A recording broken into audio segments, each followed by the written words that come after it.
Ako se budeš saplela na splavu i prosula se svom dužinom baš, telefon će ti upasti u Savu, a ja da ga vadim, neću to da znaš.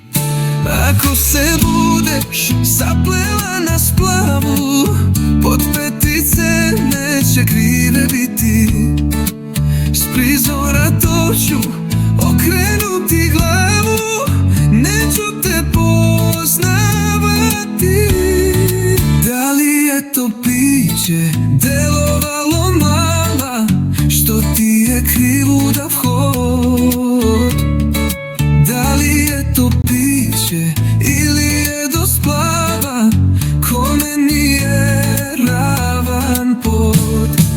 Da li je to piće delovalo mala, što ti je krivuda vhod? Da li je to piće ili je do splava, kome nije ravan pod?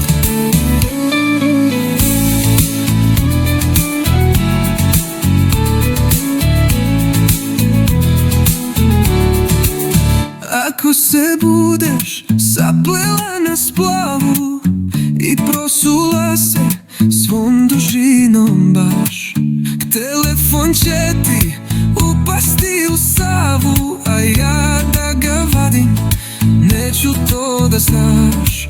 A ja da ga vadim, neću. Da li je to piće delovalo mala, što ti je krivuda vhod? Da li je to piće ili je do splava, kome nije ravan pod?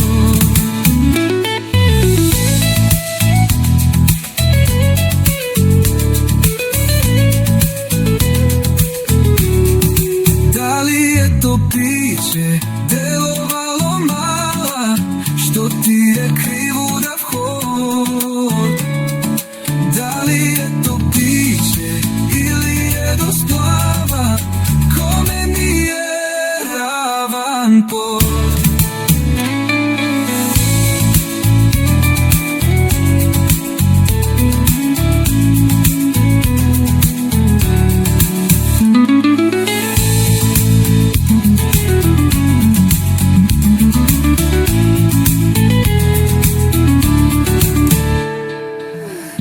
Da li je to piće delovalo mala, što ti je krivuda vhod?